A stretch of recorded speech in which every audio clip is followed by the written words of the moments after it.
Hi, everyone. Welcome to another edition of Bits and Bips, the interview. I'm your host, Steve Ehrlich, and I'm here today with Katie Stockton, founder at Fairlead Strategies, an independent research firm and ETF fund manager. And we're going to talk about everything happening in the crypto markets. We're going to digest the bloodbath and talk about what's going to happen next. So welcome, Katie. Welcome back, actually. You're a repeat guest. Yeah, it's good to be back. Yeah. And I always look to someone like you in times like this where there's so much volatility. People are watching the charts every minute, every hour, every second, wondering what's going to happen next. And it seems like there's times like this where like the macro narratives, they matter, but there's so many technical signals that people need to pay attention to understand key areas of support, resistance, etc. There's no one better than you to kind of distill all that for our readers so that they know how to uh, trade and manage their investments moving forward.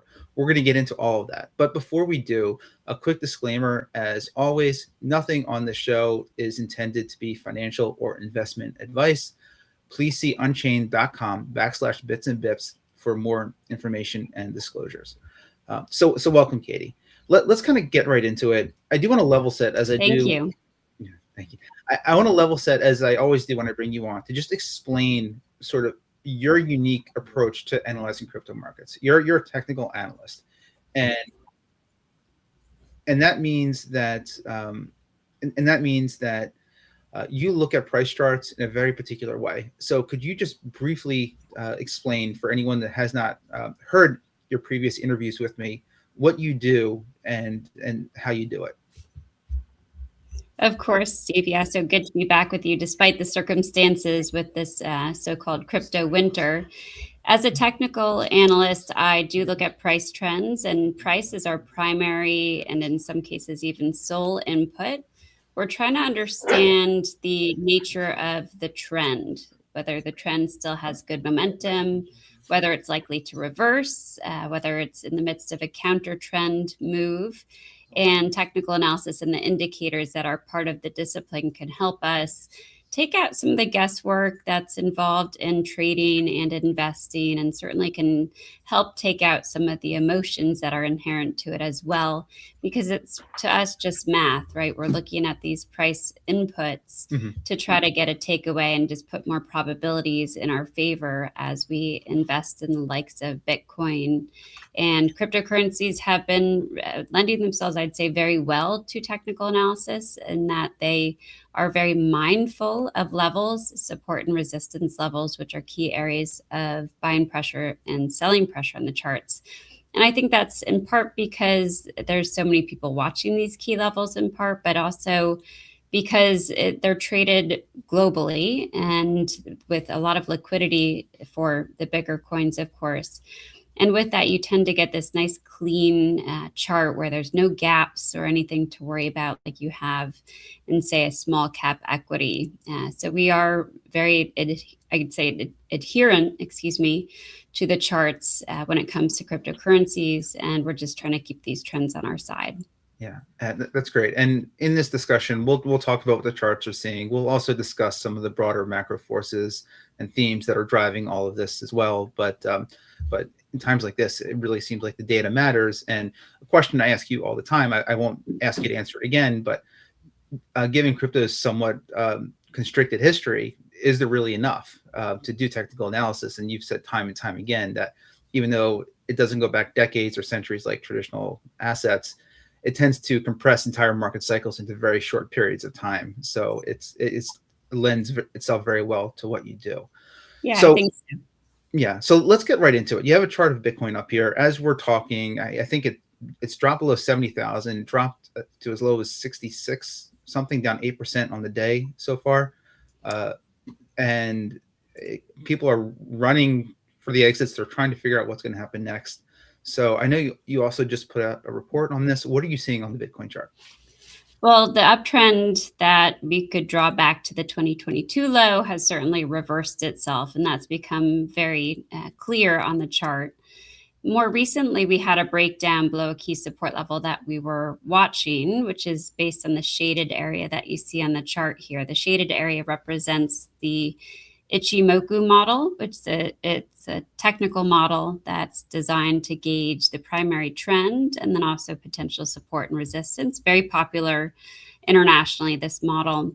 And it's derived from midpoints of price, so it is price-based.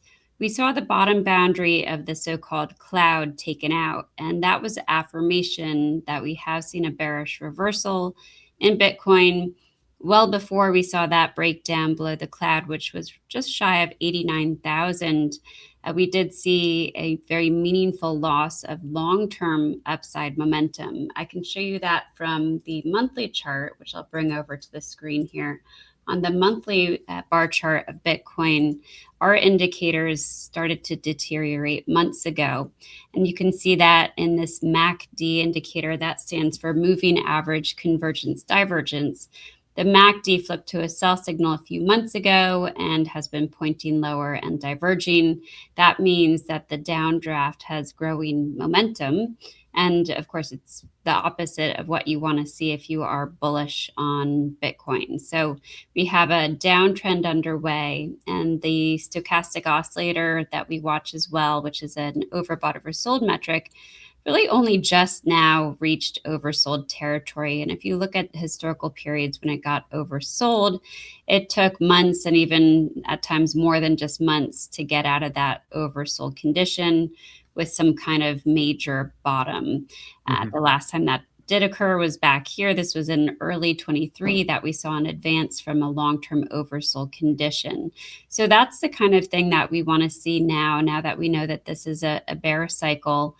And we want to see some reaction to that long-term oversold condition before we reassert a long-term Bitcoin position. But it's not to say that within that framework, we won't have opportunities to trade Bitcoin, even counter trend from a shorter term perspective, because as you mentioned, we do see these volatility or volatile pushes both to the upside and downside, and they occur very quickly. And that, in a way, is opportunity. It makes things a bit more difficult, but then, of course, the charts can help make it a little bit easier to trade that. Yeah. What are some of the indicators that you look to sort of be opportunistic on the back of a tactical bounce? So we use a combination of indicators. So it's not just one particular indicator that gives us that all clear signal, but it's the combination, and more weighted the evidence, as with any discipline, is better, right? So if you had an oversold condition that you were looking for, and then you wanted to see that oversold enhanced by improved momentum, we have ways to go about that. So I'll give an example.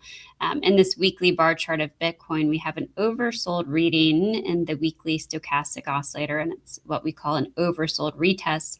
That actually tends to be a pretty good indication of intermediate term lows.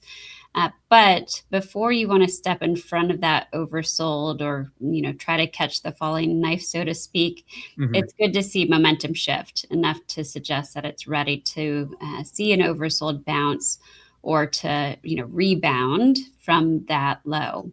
And to that end, we're looking at shorter term gauges. So we go from our weekly bar chart to the daily bar chart. And we'll look at the same indicators. We'll look at the stochastic oscillator. We'll look at the MACD indicator. We look at something called the DeMark indicators, which are a third-party service that we use to gauge trend exhaustion. And it's those things combined with support and resistance levels, and also some traditional means like moving averages and the cloud model that I mentioned. Those things can all come together in a way that will give you, I guess, conviction in re-entering a position or perhaps taking down your exposure ahead of what we've seen. The DeMark indicators, I'll show you what they look like. What are they saying right now? The question on everyone's mind is, are we going to see a brief rebound, or at what point can we call the bottom? Yeah, so we have a sentiment data as well for Bitcoin, and the sentiment data is pretty extremely bearish, and that provides a potential contrarian takeaway. So we do have a backdrop from a sentiment perspective, that would be conducive to a low. So that makes us look out for these signs of downside exhaustion. The DeMark indicators are, I would say, almost in no man's land in terms of sending a signal. They're not negative necessarily. They're not positive right now. The last big sell signal we had was right here. You see a 13 on the chart. And that was as of October 5th, the week of October 5th. So it's been some time since we've had a signal from this one particular indicator. And we're not anywhere close to seeing a buy signal that would be countering to that sell signal. We can zoom in on the shorter term time frame. And on that time frame, we're a bit closer to at least a short term counter trend signal, probably no less than a week or two off. But we don't like to anticipate these signals, but rather wait for them to actually come. And then we reevaluate the status of our other gauges, like those momentum gauges. So it's kind of a weight of the evidence approach. And we don't have, in other words, the weight of the evidence right now to give us confidence to add exposure. But we certainly wouldn't be surprised to see some stabilization off of that very extremely bearish sentiment reading that we have, looking at the Bitcoin Fear and Greed Index. Yeah, that's what I was going to ask, because I know in your reports you mentioned the Fear and Greed Index, and it's at extremely bearish levels at this point. That's right. Yeah, and that tends to be something that really only occurs in these kind of emotional, climactic low type of environments. So I think we will, in the fairly short term, have an opportunity to leverage that oversold reading, but we don't have enough of a trigger quite yet in the momentum gauges. Okay. A couple of other quick follow-ups on Bitcoin, and then we'll move on to some other assets. One, when you do see those opportunities for some redeployment or some new deployment, what do you use to sort of gauge how the pace of perhaps this bump or the momentum behind a tactical bounce? And the other thing I'm curious about, I'm sure you've heard, the 70 to 80,000 price range is kind of precarious for Bitcoin. As I'm sure you remember, and plenty of people watching and listening, Bitcoin dramatically surged through that threshold on the back of Donald Trump being reelected, et cetera, on pretty thin liquidity, and went up into like the 80s, 90s, over 100,000, which meant that it was just as easy to kind of fall back because there wasn't that liquidity backstop. It was never created to begin with. So if we're looking at a potential tactical bounce, is there a possibility that because of this thin liquidity that we could see a surge that's more than 5 or 6%, perhaps a little higher, just because of some of the structural setup of crypto markets? Well, the easy answer is yes, because you can see 5-6% moves in a day and Sure. then some, right? We have one. Yeah, fair enough. Yeah. But I think it's a good question because it talks about more the character of the trend, and these moves can be pretty dramatic. And what happens and this goes for not just Bitcoin or cryptocurrencies, but really anything, when you get these steep run-ups, like we saw as an example here in late 24, they don't leave much support in their wake because they're kind of straight up, right? You get the support from consolidation phases like the one that preceded that run up in late 24. And that's in fact why in part we think there's some support around this current level in this kind of 70,000 area.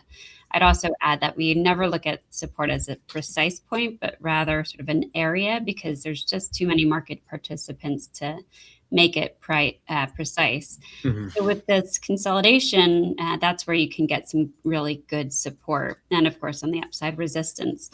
So I think your question is in part, well, when we see a bounce, because it's gone kind of straight down, that leaves not a lot of resistance in its wake until you get back up into the consolidation. So I think it's a completely fair observation that a bounce could be very dramatic in the same way that the downdraft was dramatic. And it's pretty common, in fact, to see tests of support give way to dramatic rebounds. And you almost want to be there if you are long in the very early stages of that rebound, because that first move off the low is often the biggest move. Mhm. And so it's hard to time that, as you can imagine, though, because if you're waiting for the momentum to shift, sometimes you're adding exposure a little bit late to take advantage of that first push higher. But indeed, if you have these sharp down moves to retrace, then there is a lack of resistance in the wake of that down move. So I Yeah. think it's a good point. And notice also on the chart of Bitcoin, there's a character to it where it has these sharp run-ups and then kind of plateaus for a while. So it does have the ability to almost maybe move into a basing phase, to go more sideways. So it's not always as volatile, of course, as it is at this moment. Yeah. So it changes character at times, and that can be related to any number of things. A macro cycle, it could be political headlines, whatever it may be. But that volatility, it has its own cycles in a way.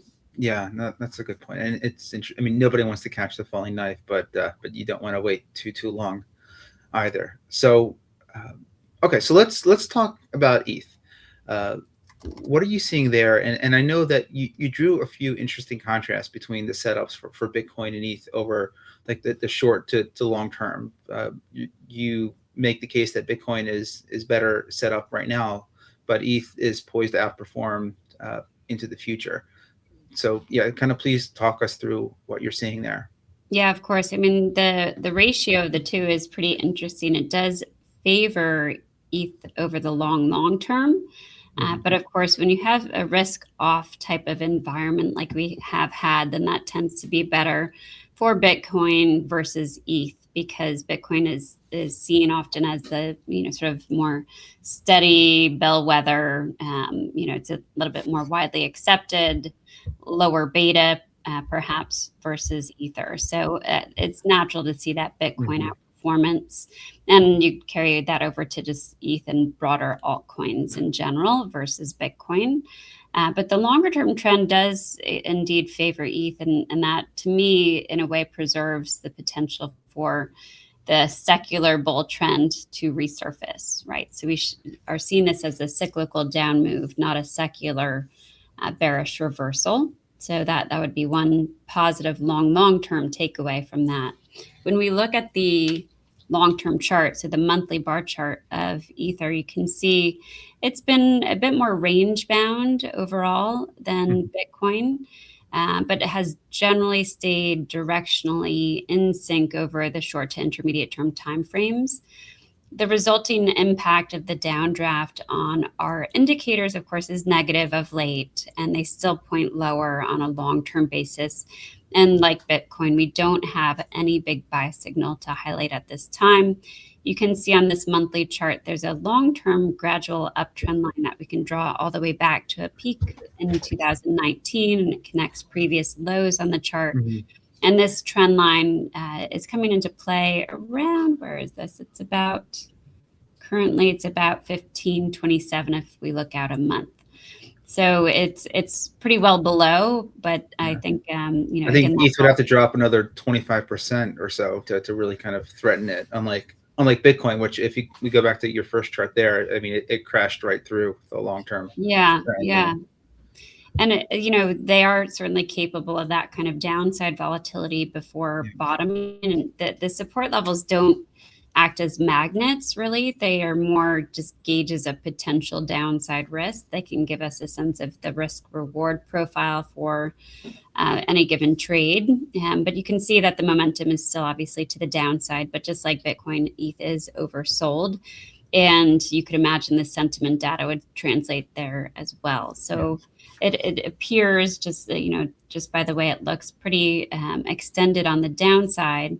And like we are doing for Bitcoin, we're going to be watching for those signs of downside exhaustion, which the soonest they could come is in a week. And maybe it'll take another week on top of that to really settle in and maybe see an uptick in momentum. So that's what we're looking out for because of the oversold readings that we do have. So we want the oversold, but we also want the catalyst Yeah. for this downdraft to mature. And it doesn't have to mature closer to that trend line, but at least that trend line is intact to suggest that the secular uptrend is still intact or enforced behind the scenes. Yeah. What do you think that catalyst looks like? I mean, we all remember back in, 2022 when FTX collapsed and Bitcoin dropped below 15,000 or so. I mean, that was the end of a series of bankruptcies and that are still trying to be resolved to this day. And that was really kind of the bottom falling out, excuse me. But I mean, that was also spectacular. I mean, that became worldwide news because of Sam Bankman-Fried and everything associated with his particular company.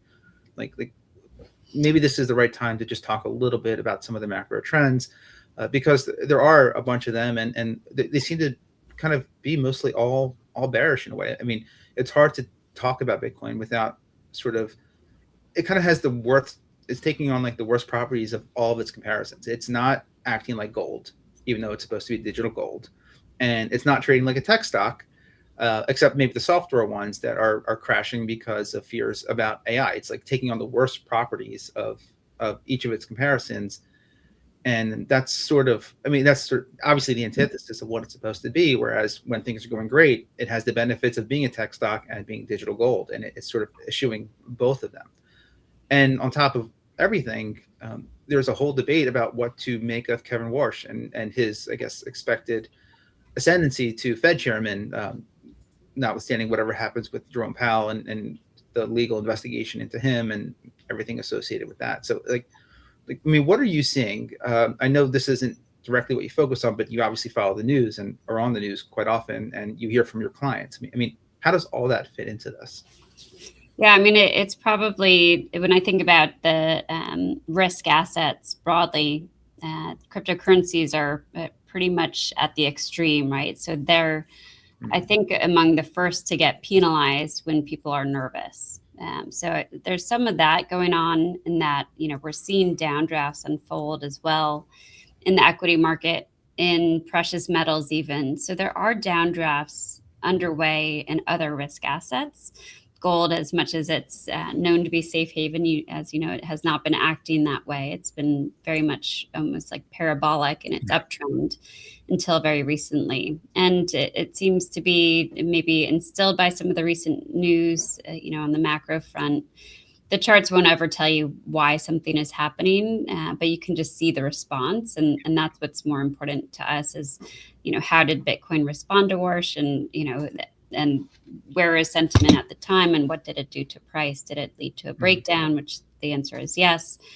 And, there is a lot of, I'd say, speculation out there about how the DATs, the treasury companies, the risk is heightened for them, of course, with this downdraft and all of the leverage that's out there. So I understand where the fears are coming from. And then it just becomes a matter of at what point is it overdone in terms of the impact on price. And that's what we try to navigate through these technical indicators, which they're not going to tell us what's going to relieve the market of this bearish sentiment, but they will at least put more probabilities in our favor, and knowing that we can at least, get a trade out of it on a counter trend basis. But it will likely be a harder year when investors have been shaken by this kind of downdraft, and that probably goes for other risk assets as well. For gold, as an example, gold has some signs of upside exhaustion that, of course, now. You would have to think so at this point, right? Yeah, and it's not a sell signal that we're terribly worried about long term, but it does give you a sense of perhaps gold entering more of either a much more gradual uptrend or trading range, something of that nature. This is a monthly chart of gold that I've pulled up, and you can see the parabolic nature of the up move, and then you can see also there's a sell signal per those DeMark indicators. And the first overbought downturn that we've had since the early stages of that cyclical up move. So there's enough of it. Which began 2 years ago, it seems like. So it's been a decent amount of time. Yeah, that's exactly right. So it's been a very good cycle, and Bitcoin had a great cycle too. And so, the markets, we know that they do move in trends, that they do also have cycles, and there's evidence that the cycles are changing, as of this year to date already.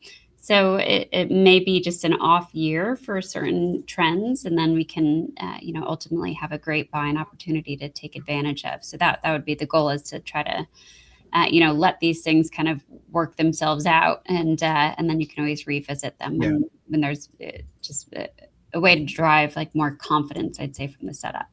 Yeah, no, it makes sense. So, I mean, it seems like just kind of tie a bow on everything. And obviously, extremely bearish sentiment, bearish charts, but you're not seeing those like screaming indicators that we've reached the bottom, or this is the time to sell. And that applies to both Bitcoin and ETH, that we're still a little bit waiting. And I guess it depends on what your time horizon is. Again, not financial advice, but if you're a long-term investor and you're not planning on touching this for 10 or 15 years, I mean, does it really matter if you buy at 60,000 or 50,000? Probably not. But if you are more someone that's trying to generate some short-term gains, that does matter, especially given, as you said, oftentimes the first move is the biggest one, and you need to get that right. So Yeah. And I mean, I think you bring up a really good point. If you are very long term and have that luxury, right, to not worry about it, I still think that secular uptrend is intact. So you're well served generally by staying with a position if you have that kind of 10-15 year time frame. But then, there is opportunity in the volatility to take advantage of the swings. So it is a good asset class for traders, and I understand why everybody's out there looking for opportunities, because when you have days where you can get gains and losses of 8% plus like this, that's opportunity, right, to take advantage of, and to take advantage of it from more of a trend following perspective, rather than actually making a bet on the fundamental prospects of Bitcoin. You're really just trying to take advantage of the volatility more than anything else. Gotcha. That makes sense. I also want to spend a little time talking about alts beyond ETH. I know you spend time on that in your report, but one of the big themes that we've seen for the last year and a half has been like the broader, I think, rotation out of alts, and that's not even withstanding sort of the flight to quality that Bitcoin can sometimes represent, just because altcoins in general, the development, the usage of them has not quite been commensurate with some of the hype and expectations, as people in the crypto community have moved into things like prediction markets or meme coins or other things as ways to sort of try to generate additional alpha. And some of these alts, especially outside of like the top couple ones, the XRPs, Solanas, BNB, Tron, have started to struggle. So let's talk about that. I mean, kind of what are you seeing in terms of alts? Yeah, I mean, the directional bias is usually the same as Bitcoin, right? But you can find opportunities from a relative strength perspective. And that's why in our research, we publish a weekly cryptocurrency compass note. And in that report, we have a rotational graph of the top 10 altcoins versus Bitcoin, because there are rotations that can be informational. They can tell you perhaps where the fundamental trends are strongest, where there's maybe sort of a hot space that you could take advantage of, or, the flip side of that, right? And when something's been run up too far, too fast. So the relative strength work can be really informational on the altcoin level versus Bitcoin. But I'd say in general, like, we have an asset class here that maintains a positive correlation in absolute terms. We have limited price history for a lot of the altcoins, as you'd imagine, but this is Solana for one, and you can see the downtrend is very much in sync with what we're seeing from Bitcoin. And so what I also have found is that they tend to bottom right around the same time and top right around the same time. So I don't think you have to do too much work in a way from a bottom-up technical perspective, that you can spend the most time understanding Bitcoin, and that can inform your bias and your trading for the smaller coins, right? Because you can kind of trust that even though they don't have the same amount of price history, and therein you can't maybe get the good long-term moving averages and indicators, that you want, you can maybe trust that it's pretty similar to Bitcoin. And so I think using Bitcoin as sort of the top-down proxy for these smaller coins is the way to go, at least for now. That could change. We could see more dispersion, and in dispersion, there's also opportunity. But otherwise, we do like looking for relative strength.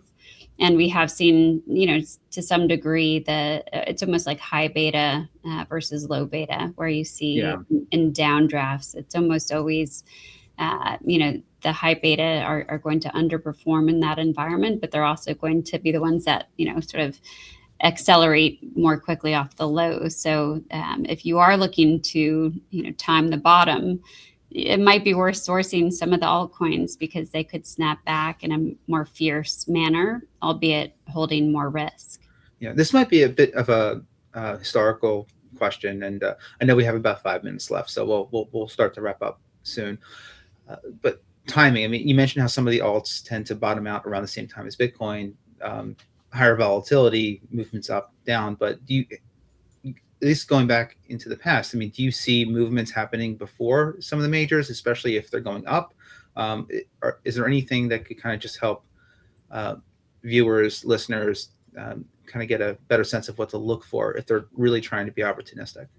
Yeah, I think it's the rotational work. I do think that you can see some leading indications in ratios. So if you are interested in a particular segment, right, of the cryptocurrency market, to take that and develop maybe a basket or an index from the coins that you're most interested in and look at them relative to Bitcoin. And sometimes you'll see the ratio start to turn before price turns, right? Like you'll start to see almost some accumulation under the surface through the ratio that then manifests itself in a price turnaround. So that could be one way people can leverage that work is using the ratios of the various altcoins relative to Bitcoin to look for that kind of uptick, which does sometimes lead price. But most technical indicators, like any other discipline, are lagging. They're going to have a lag to them that's inherent to the way they're designed, using moving averages or whatever it may be. But that's okay. It's sort of by design. It's obviously historical prices that we're working with, and they can help us eliminate some of the noise, right? And understand if something's a more meaningful or tradable type of turning point or vice versa. So that, ability to smooth out some of the noise, I think, should be welcome and can help you stay on the right side of a trend. Gotcha. Okay. So let's start to wrap up here. I tried to fit in as many questions as I could in the time I had you, but I am curious if there's like one or two questions that you get from clients regularly that I didn't have a chance to ask you. Well, lately it changes as the markets change, right? Lately, my questions have centered around silver, as you can imagine, and around software. Folks looking for that counter trend opportunity in the same way that they are now for cryptocurrencies. So those are the bulk of our questions lately. And I think reasonably so. People sort of gravitate to where there's volatility, or that's where they might need more input or advice. So with silver, with gold, with the pullback that we have seen, which is pretty dramatic, especially for something that didn't really previously have that character of going parabolic, our answers have been maybe not as welcome as the inquirers intended, but the pullbacks do look like the start of this kind of newer cycle, right? So now, if we take that out to software, well, then that will be hopefully to the flip side, right? So that first oversold bounce, I think, will instill, it'll help us understand where there is support for these names. And you will be able to evaluate the sector in a good way off of that first oversold bounce, because you can see which names are participating and exhibiting leadership off of that first bounce. There can be real information in that type of move. So those are the types of questions we're getting. And it's part and parcel with the VIX finally sort of advancing from this consolidation that it's been sort of mired within. So that increased volatility does, in a way, increase demand for technical analysis. Yeah, well, I think it was Mark Andreessen who wrote "Software is eating the world," and now it seems like AI is eating software. So I guess that's one way to put it. With that, anyway, Katie, thank you so much for joining us. We'll have to have you back. Yeah. Yeah, thank you to everybody for watching and listening, and stay tuned because up next, Lars Shin will speak with David Capri on ERC 8004 and how AI agents are interacting with the Ethereum ecosystem.